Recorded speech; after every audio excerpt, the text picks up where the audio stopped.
Om Swastiastu, Assalamualaikum, Shalom, Nama Budaya, Salam Harmoni.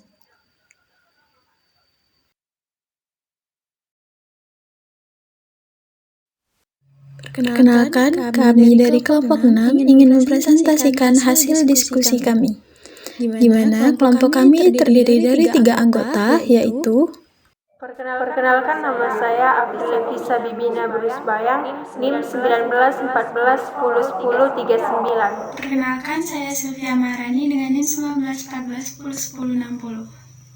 Om Swastiastu, perkenalkan nama saya Nikada Yuswarsini, NIM 18141011061.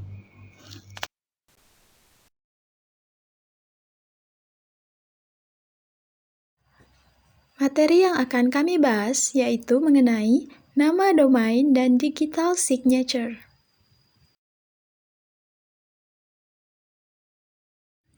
Apa itu nama domain?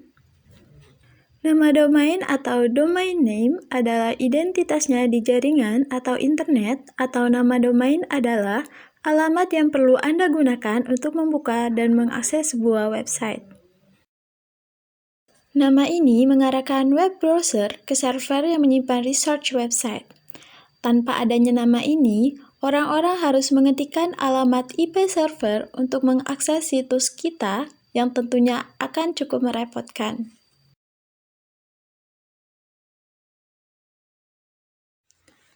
Nama-nama domain beserta fungsinya. Yang pertama adalah info. Seperti namanya, eksistensi.info digunakan untuk media yang berkenaan dengan informasi. Yang kedua adalah .com. Eksistensi domain.com tak perlu diragukan lagi merupakan top level domain tertinggi. Awalnya, eksistensi ini digunakan untuk keperluan bisnis, mengambil dari kata komersial. Namun sekarang, penggunaannya sudah meluas ke banyak jenis website lain.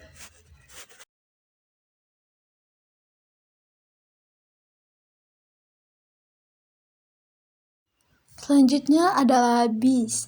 Sama halnya dengan .com, biz juga bisa digunakan untuk keperluan website bisnis.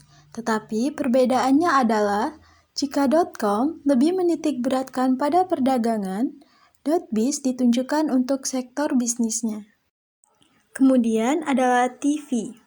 Tujuan domain TV tentu untuk mengindikasikan situsnya yang berhubungan dengan pertelevisian. Domain ini umum digunakan banyak oleh situs-situs televisi besar. Selanjutnya adalah name. Jika kamu mempunyai situs pribadi dan ingin terlihat lebih profesional, gunakanlah eksistensi ini. Karena name memang diperuntukkan untuk situs personal dan lebih pada kegiatan non-organisasi. Yang kemudian adalah travel. Digunakan untuk situs atau website pariwisata. Kasus klikbca.com.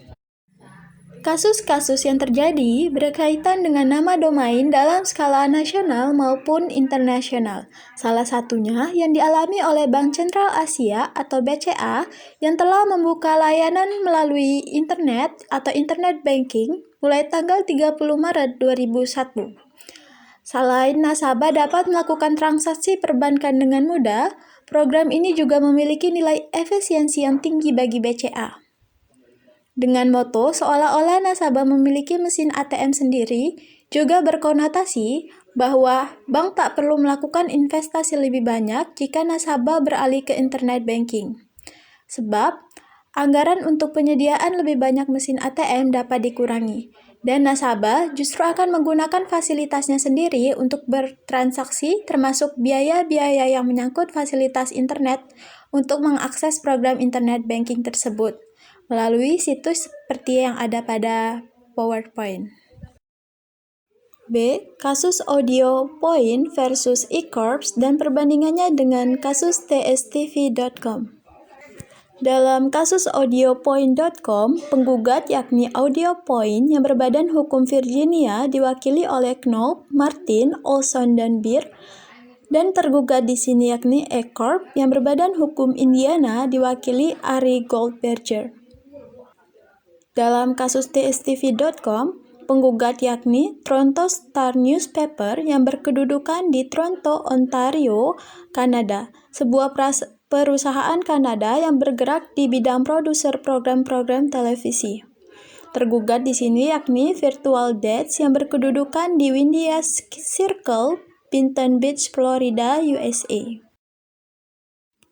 Fakta dalam kasus tersebut. Kasus Audio.com. AudioPoint adalah perusahaan penyedia jasa portal suara atau voice portal yang didirikan oleh Nicholas K. Urger. Pendirinya memiliki proyek AudioPoint pada bulan Januari 1999 dan selanjutnya mulai menggunakan nama dan merek tersebut berkaitan dengan perkembangan jasa portal suara. AudioPoint tidak mempromosikan pelayanannya di bawah merek AudioPoint sampai bulan Juni 1999. Bulan yang sama di mana AudioPoint mengisi lamaran merek dagang, lamaran tersebut diberi nomor seri nomor 75-741-380 dan masih menunggu keputusan. Pertimbangan hukum dalam kasus tersebut. Pertimbangan hukum yang diambil oleh panel didasarkan pada Pasal 4A Uniform Domain Name Dispute Resolution Policy untuk selanjutnya disebut the policy, yang mana beban yang harus dibuktikan oleh penggugat adalah 1. Bahwa nama domain yang didaftarkan oleh tergugat identik atau mirip secara menyesatkan dengan merek dagang atau merek jasa yang dimiliki oleh penggugat. Bahwa tergugat tidak berhak atau sah pada nama domainnya, dan bahwa nama domain telah didaftarkan dan digunakan dengan itikat buruk. Pembajakan nama domain terbalik. Tergugat telah meminta panel untuk melakukan penemuan atas percobaan pembajakan nama domain terbalik atau reserved domain name hacking, Pasal 1, Rules from Uniform Domain Name Dispute Resolution Policy mendefinisikan bahwa nama domain terbalik sebagai menggunakan the policy dengan itikat buruk untuk mencoba menghilangkan pemilik nama domain yang terdaftar dari suatu nama domain. Pertimbangan hukum yang diambil oleh panel didasarkan pada paragraf 4A the policy, yang mana ketiga unsur pelanggaran ini harus dibuktikan oleh penggugat secara memuaskan. Kasus Indian Farmer Fertilizer Cooperative versus International Foodstuff Company dan perbandingannya dengan kasus Nokia Corporation versus NokiaGirls.com. Para pihak dalam kasus Indian Farmer Fertilizer Cooperative versus International Foodstuff Company, penggugat yakni Indian Farmer Fertilizer Cooperative, Nehru Place, New Delhi, diwakili sengketa Gold dari kantor hukum Sim dan Son, New Delhi, India. Tergugat di sini yakni International Foodstuff Company, Sharjah, United Emirates Arab, diwakili oleh Arjun Bhagat dari kantor hukum Arjun Bhagat, Mumbai, India. Para pihak dalam kasus Nokia. Nokia Corporation, sebuah perusahaan yang berdiri berdasarkan hukum Finlandia dengan alamat PO Box 86 PIN 24101 Salo, Finlandia, yang diwakili oleh Jan Reiner dan Shannon dari kantor hukum White & Case LLP yang beralamat di Avenue of the Americans, New York, yang disebut sebagai penggugat. Nokia Girls dengan alamat 2 Shanghai Road, Wuxi, Jiangsu, People Republic of China, yang diwakili oleh Zhu Jinping, yang selanjutnya disebut pihak tergugat. Selanjutnya adalah digital signature. Digital signature adalah skema matematis yang digunakan untuk membuktikan keaslian pesan atau dokumen digital. Skema ini menjadi jaminan bahwa data dan informasi benar-benar berasal dari sumber yang benar.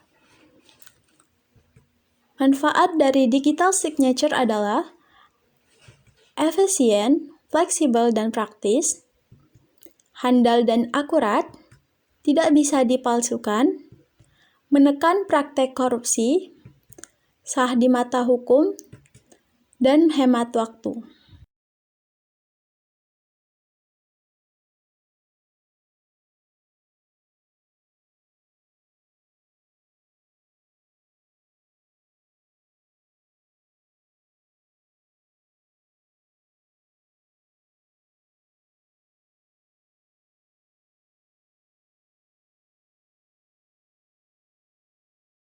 Tanda tangan digital seperti tanda tangan tulisan tangan mempunyai ciri unik dari setiap penanda tangan. Penyedia solusi tanda tangan digital seperti DocuSign memiliki protokol khusus yang disebut PKI. PKI mengharuskan penyedia menggunakan algoritma matematika untuk menghasilkan dua bilangan panjang yang disebut kunci. Satu kunci bersifat publik dan satu kunci bersifat pribadi. Saat penanda tangan menandatangani dokumen secara elektronik, tanda tangan tersebut dibuat menggunakan kunci pribadi penanda tangan yang selalu disimpan dengan aman oleh penanda tangan. Algoritma matematika bertindak seperti sandi, membuat data yang cocok dengan dokumen yang ditandatangani, yang disebut hash, dan mengenkripsi data itu yang akan menghasilkan tanda tangan digital. Tanda tangan tersebut juga ditandai dengan waktu penandatanganan dokumen tersebut. Jika dokumen berubah setelah penandatanganan, tanda tangan digital menjadi tidak valid.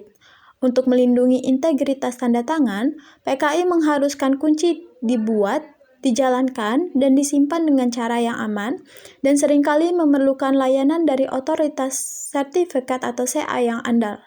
Penyedia tanda tangan digital seperti DocuSign memenuhi persyaratan PKI untuk penandatanganan digital yang aman.